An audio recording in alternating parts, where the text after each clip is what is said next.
تھوڑا پیچھے سے میں آپ کو بیک گراؤنڈ سناؤں تو اس سے اس واقعے کی کا کرب اور زیادہ آپ کے سامنے آئے گا کہ اسماعیل علیہ السلام کے انتقال کے بعد آپ کا جو سسرالی خاندان ہے جرہم، وہ مکے کا حکمران بنا. انہوں نے کوئی 2000 سال حکومت کی.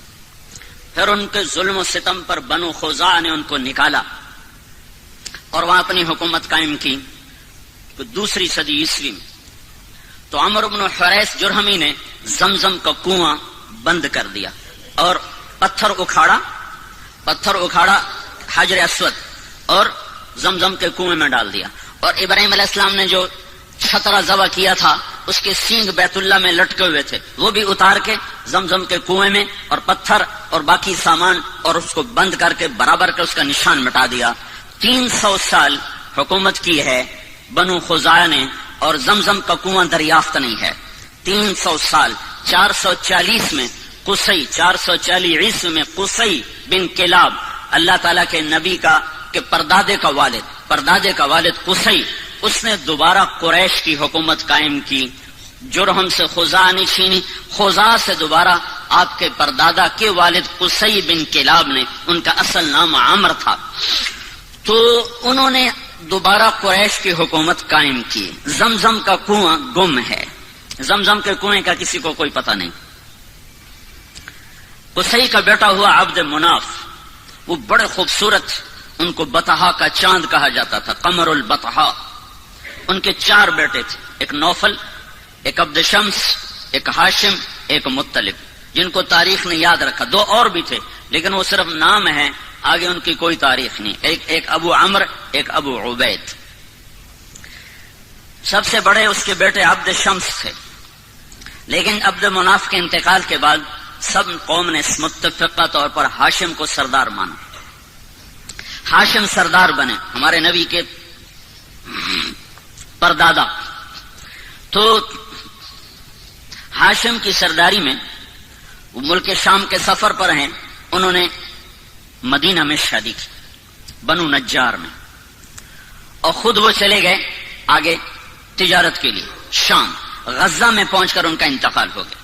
پیچھے اس عورت سے ایک لڑکا پیدا ہوا، اس لڑکے کے بال سفید تھے تو ماں نے اس کا نام شیبہ رکھا. قریش کی سرداری مطلب کو ملی، مطلب ہاشم کے بھائی مطلب، ان کو سرداری ملی.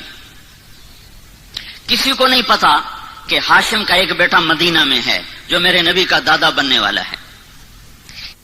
گزرا، چند بچے تیر اندازی کر رہے تھے تو ایک بچے کا نشانہ سیدھا جا کے لگتا تھا، وہ گول جو آخری گول نشان ہوتا تھا اس کے اندر جا کے لگتا. وہ کہتا خذھا وانا ابن ہاشم، دیکھ میرا نشانہ، میں ہوں ہاشم کا بیٹا. تو اس آدمی نے جا کر مطلب کو بتایا کہ ایک بچہ میں نے دیکھا ہے جس کا نشانہ بے خطا تھا اور ہر تیر پہ کہتا تھا دیکھو میرا نشانہ، میں ہوں ہاشم کا بیٹا. تو مطلب کو اتنا پتا تھا کہ میرے بھائی نے ایک شادی مدینہ میں کی تھی، یہ نہیں پتا تھا کہ اس سے کوئی اولاد بھی ہوئی. تو انہوں نے اپنی اونٹنی کو تیار کیا اور مارا ماری کرتے ہوئے مدینہ پہنچے اور ان کی ماں سے ملے. بچے کو دیکھا تو ہاشم کے سارے آثار تھے، پتا کیا ہاں ہاشم کا بیٹا ہے. تو کہا ہمیں دے دو. ماں نے کہا میری آنکھوں کا نور، میرا آخری سہارا، تمہیں دے کے میں زندگی کیسے گزاروں؟ کیسے دے دو، اسے میں قریش کا سردار بناؤں گا، یہ بڑی شان والا ہوگا، تیرا ہی نام زندہ ہوگا. تو سرداری پر ماں نے بچے کے حوالے کر دی. اب یہ بچے کو لے کر مکہ میں داخل ہو رہے ہیں، بچے کے کپڑے میلے ہو چکے ہیں. تو لوگ کہتے ہیں عبد المطلب، مطلب تیرا غلام ہے، نام اس بچے کا شیبہ ہے اور آگے چل کے اسی نام سے یہ مشہور ہونے والا ہے. لوگوں کی زبان سے نکلا عبد المطلب، مطلب تیرا غلام ہے. تو آگے انہوں نے کہا ہاں ہاں ہاں ہاں، بس اتنا کہتے گئے ہاں ہاں، یہ نہیں بتایا کہ میرا بھتیجا ہے، اور ان کی بات کا انکار بھی نہیں کیا. پھر ان کو گھر لے گئے، ان کو نہلا کر دھلا کر اچھے کپڑے پہنا کر پھر دارالندوہ میں لائے، جہاں یہ شرط تھی کہ اس میٹنگ میں صرف 40 سال کی عمر کو ٹچ کرنے والا اس میں داخل ہو سکتا تھا، اس سے نیچے والا اس مجلس میں بیٹھ نہیں سکتا تھا. تو اپنے بھتیجے کو لائے، کہا ابن ہاشم، یہ ہے ہاشم کا بیٹا. لیکن تاریخ نے ان کو عبد المطلب سے محفوظ کر لیا اور ان کا اپنا نام مٹ گیا اور وہ عبد المطلب کے نام سے مشہور ہو گئے. مطلب کی وفات کے بعد سرداری عبد المطلب کو ملتی ہے تو یہ خواب دیکھتے ہیں کہ برکت والا پانی تلاش کرو، برکت والا پانی نکالو. پھر دوسرے دن خواب دیکھتے ہیں برکت والا پانی نکالو. پھر تیسرے دن خواب دیکھتے ہیں برکت والا پانی نکالو. تو تیسرے دن یہ کہتے ہیں وہ پانی کدھر ہے، وہ پانی کہاں ہے؟ تو آواز آتی ہے کل تم حرم میں بیٹھنا، ایک کوا آئے گا، جہاں وہ 3 دفعہ ٹھونگ مارے وہاں وہ پانی ہوگا.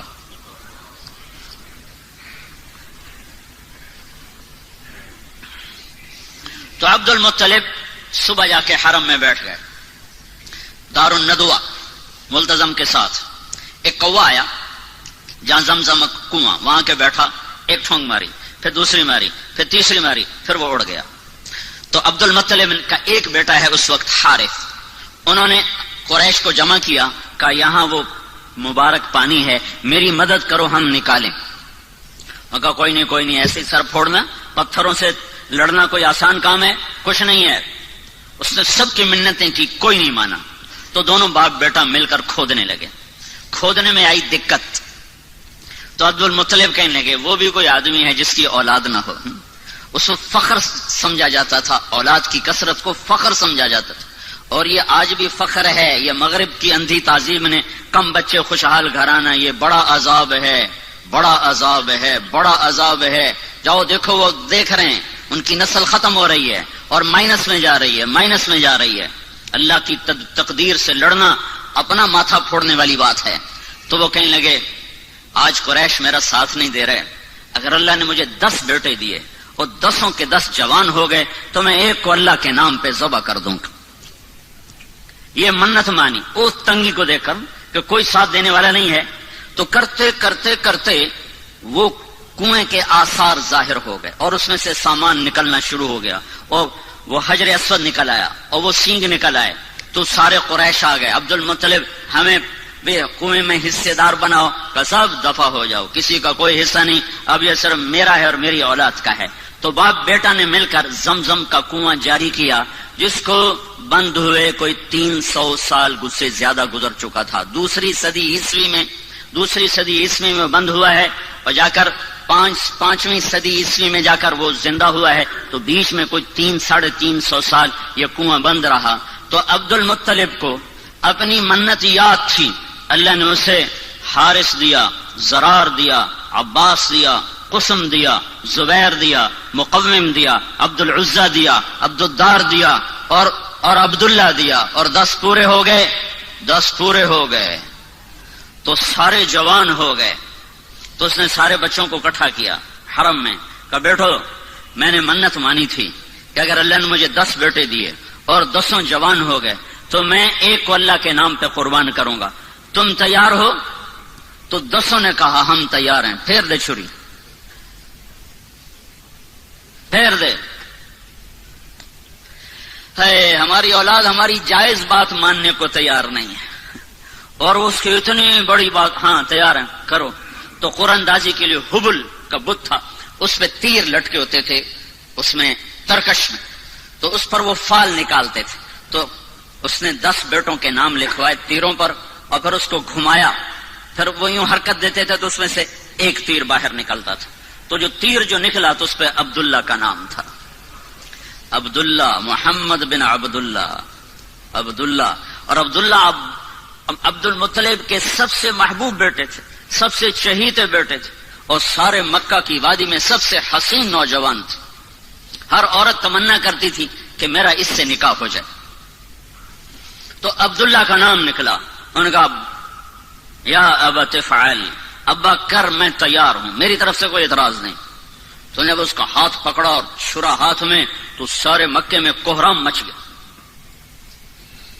اور بہنوں نے آ کر 5 بیٹیاں تھیں، عروہ اور عاتقہ اور صفیہ اور عمیمہ، انہوں نے آ کے شور مچا دیا کہ ہمارے سامنے ہمارا بھائی ذبح ہو، ہم یہ برداشت نہیں کر سکتے. قریش اکٹھے ہو گئے، یہ تم نے سنت جاری کر دی تو پیچھے کون اس کو زندہ رکھے گا، اور کیا یہ ظلم کی سنت ہے تم جاری کرنا چاہتے ہو؟ کہا یہ عرب سردار کا بول ہے، یہ پورا ہوگا. جب سارے پیچھے پڑ گئے تو پھر یہ فیصلہ ہوا، جیسے آج کل کے عدالتیں ہیں تو اس وقت کی عدالتیں ہوتی تھی کاہن، نجومی. تو حجر میں ایک کاہنہ تھی قطبہ کا، اس کے پاس مجھے لے چلو، وہ جو کہے گی میں وہ کروں گا۔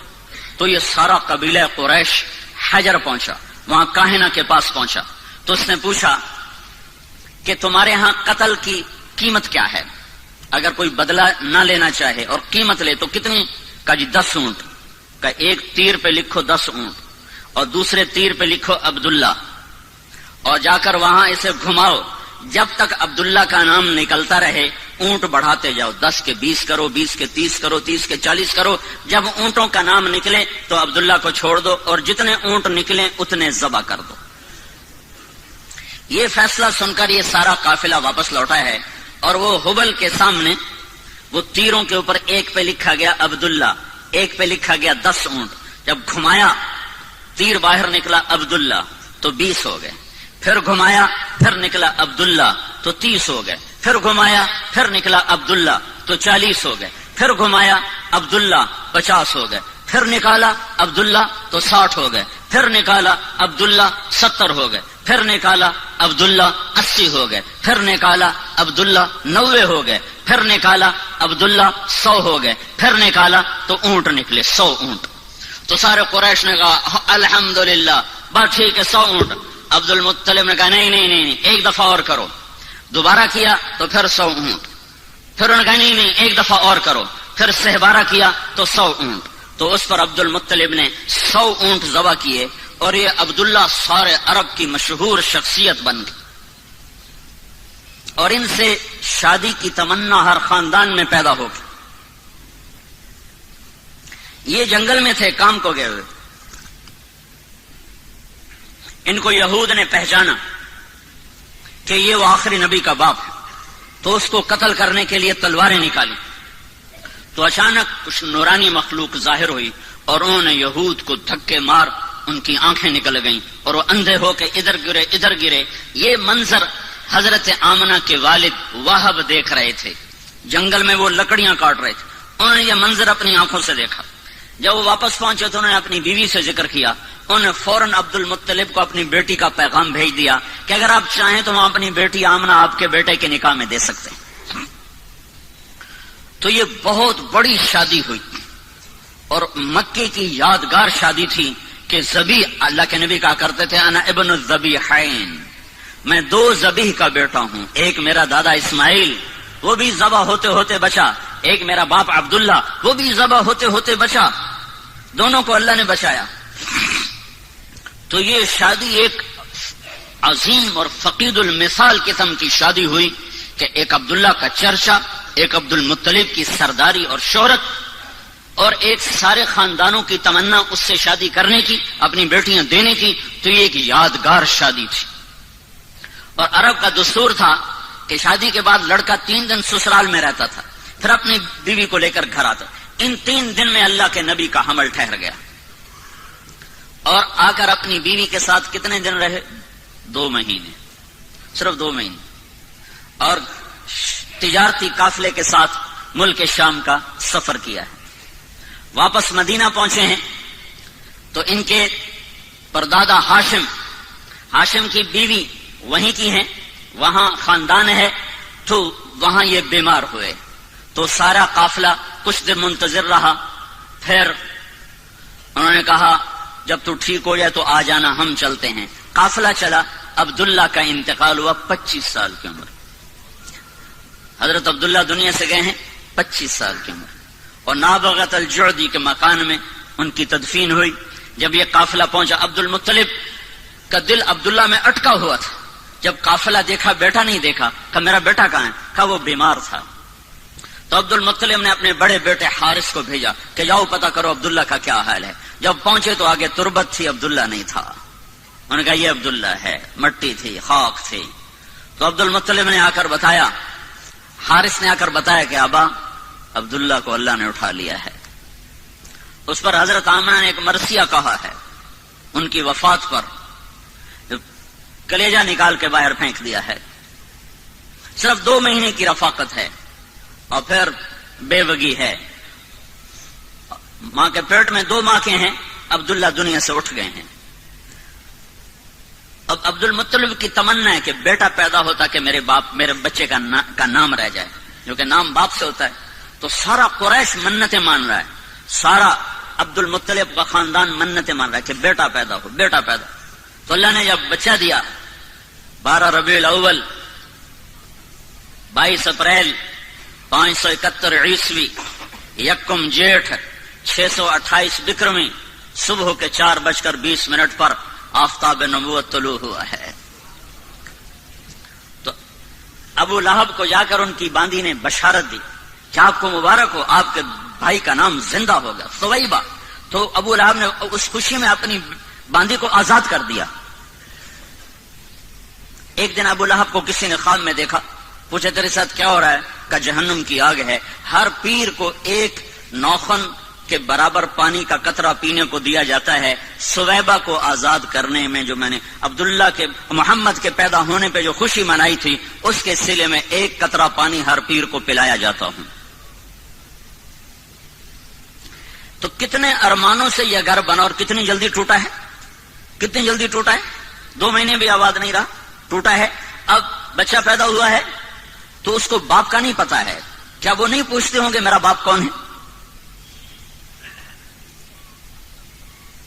اور 4 سال رہے حوازن میں، بنو سعد میں، پھر ماں کے پاس آئے. 6 برس کے ہوئے تو ایک عرصہ گزر گیا تھا. تو حضرت آمنہ نے عبد المطلب سے اجازت چاہی کہ میں اپنے خامند کی قبر کی زیارت کرنا چاہتی اور اپنے سسرال ننہال سے ملنا چاہتی. تو عبد المطلب نے اجازت دے دی. 2 اونٹوں پہ یہ قافلہ چلا ہے، ایک اللہ کا رسول ہے، ایک ام ایمن آپ کے والد کی خادمہ ام ایمن، نام ان کا برکت تھا، مشہور ام ایمن تھی، ایمن کی والدہ، حبشی عورت تھی یہ، اور ایک حضرت آمنہ. یہ 3 افراد کا قافلہ مدینے پہنچا ہے اور نابغہ کے گھر میں اترا ہے. تو آپ تصور کرو جب پہلی دفعہ اللہ کے نبی باپ کی قبر پر گئے ہوں گے، کیا تصور، کیا تاثر ہوگا اس وقت اللہ کے نبی کا. اور آمنہ کا کیا حال ہوا ہوگا. آمنہ 25 سال کی ہو چکی اب، اور ماں اور بیٹا اور آگے تربت ہے، قبر ہے. کیا باتیں ہوئیں، کیا گلے ہوئے، کیا شکوے ہوئے، ان کو تاریخ نے محفوظ نہیں کیا ہے، نہ کسی مورخ کے قلم نے ان کو پکڑا ہے. ہم تصور اور تخیل میں دیکھ سکتے ہیں کہ ایک جوان بیوہ معصوم بچے کو لے کر پہلی دفعہ جب خامند کی قبر پر گئی ہوگی تو اس کی زبان سے کیا کیا مرثی اور کیا کیا نوحے نکلے ہوں گے، اور اس کے دل نے کیا انگنت کہانیاں اپنے اندر ہی اندر دہرائی ہوں گی اور سنائی ہوں گی. 1 مہینہ وہاں قیام کیا ہے. 1 مہینہ کے بعد یہ قافلہ واپس مدینے کو چلا ہے اور ابوا کے قریب پہنچ کر اچانک جیسے حسیب کی ماں کو اچانک موت نے پکڑا، حضرت آمنہ کو موت نے اچانک پکڑا ہے. کوئی بیمار نہیں ہے، کچھ نہیں ہے. بیمار ہوتی تو سفر کرتی. اس وقت کا سفر کوئی موٹر پہ تھا، اونٹنی کا سفر تھا. اچانک موت نے پکڑا ہے. اور میں نے سن 2000 میں جا کے قبر کی زیارت کی تھی. ابوا کے جنگل میں وہ قبر ہے.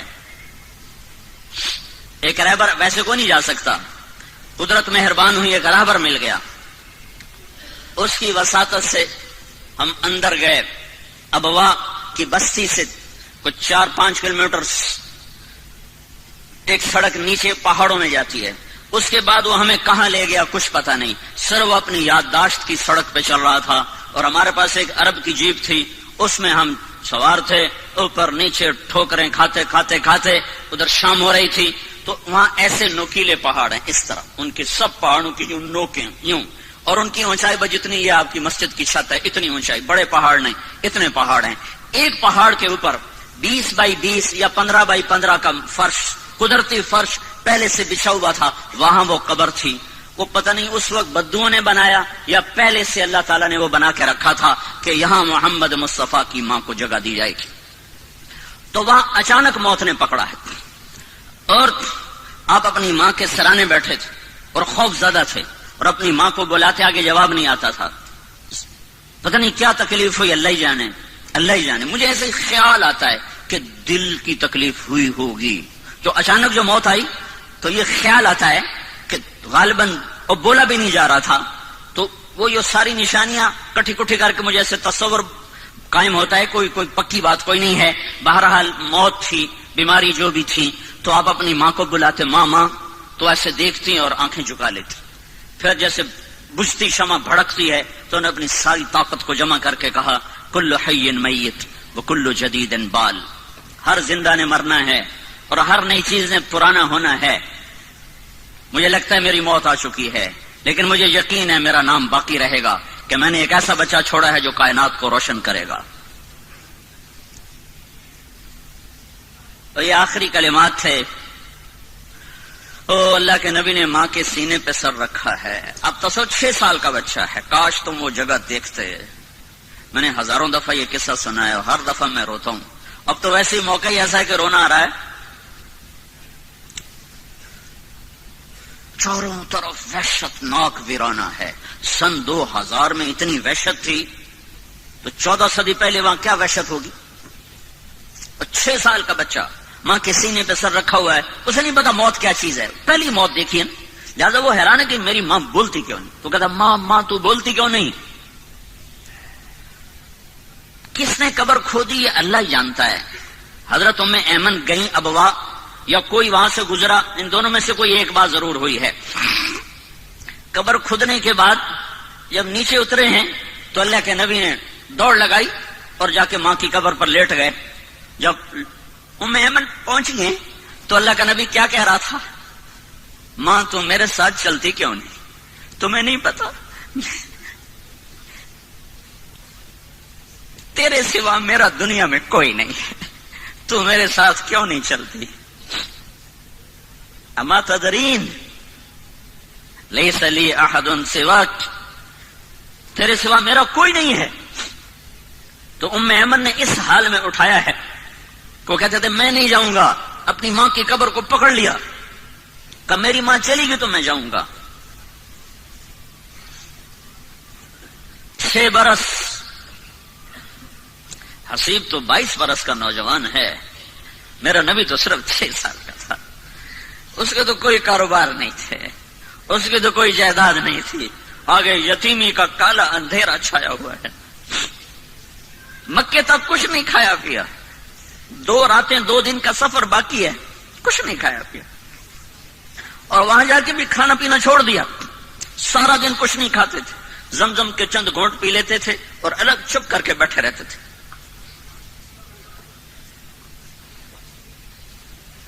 چھ سال کے بچے کو نہ ماں ملے نہ باپ ملے، اس کی کیا زندگی ہوگی. ہو کون والضحى واللیل اذا سجا. مجھے قسم ہے تیرے روشن چہرے کی، مجھے قسم ہے تیری سیاہ زلفوں کی، جس کے چہرے کی قسمیں اٹھائے، جس کی زلفوں کی قسمیں اٹھائے، جس کے بول کی قسم اٹھائے. وقیلہ یا رب ان هؤلاء قوم لا یؤمنون، جس کے وجود کی قسم اٹھائے. لعمرک، مجھے تیری جان کی قسم. جس کے شہر کی قسمیں اٹھائے، جس کو حبیب اللہ کا ٹائٹل دے، رحمت للعالمین کا خطاب دے، شاہد اور مبشر اور نذیر اور داعی الی اللہ اور سراج منیر اور مزمل اور مدثر اور طٰہٰ اور یاسین اور محمد اور احمد اور ماہی اور حاشر اور عاقب اور فاتح اور خاتم، ابو القاسم اور طٰہٰ اور یاسین. اتنے خوبصورت نام جس کو دے رہا ہو، اور اس کے لیے تو سونے کے گھر ہوتے اور براق کی سواریاں ہوتی، ماں باپ سر پہ سایہ کیے ہوئے ہوتے. 6 سال کی عمر میں اٹھایا ہے. بوڑھا 102 سال کا دادا، 102 سال کی عمر. جب انہوں نے دیکھا اپنے پوتے کے آنسو تو ان کا سینہ غم سے پھٹ گیا. انہوں نے 24 گھنٹے کے لیے آپ کو ساتھ رکھا، لیکن آپ کا کھانا پینا چھوٹ گیا تھا سوائے زمزم کے پانی کے. کئی دن کچھ نہیں کھاتا. دادے کا آسرا ملا ہے تو 2 سال بعد اللہ نے کہا تو بھی واپس آیا، تینوں نہیں ران دے. 2 سال بعد اس کو بھی اٹھا لیا ہے. تو میرے نبی نے کہا مجھے یاد ہے میں 8 سال کی عمر میں اپنے دادا کے جنازے کے ساتھ روتا ہوا جا رہا تھا. ابو طالب نے سنبھالا، لیکن ابو طالب غریب تھے، روٹی پوری نہیں کر سکتے تھے. آتا ہے آپ بکریاں چرا کے شام کو آ رہے تھے، ننگے پاؤں تھے، ننگے سر تھے، جوتا بھی نہیں تھا پہننے کو. مجھے مکے میں ننگے پاؤں چل کے دکھاؤ، تمہارے آبلے نہ پڑ جائیں تو. اور تمہارا نبی 8 سال کی عمر میں ننگے پاؤں اس کے صحراؤں میں سارا دن بکریاں چراتا تھا کہ چند سکے ملیں گے جس سے میری روٹی چلے، کہ چچا غریب ہے. ویسے وہ سب کچھ قربان کر دیا ابو طالب نے، پر تھا ہی کچھ نہیں، شرافت تھی، رزق نہیں تھا. تو سارا دن آپ بکریاں چراتے تھے اور شام کو 8 سال کے بچے کھیلتے تھے اور تمہارا نبی بکریوں کے پیچھے ہوتا تھا کہ کچھ سکے ملیں گے جس سے میرے چچا کا بھی اور میرا بھی گزارا ہوگا.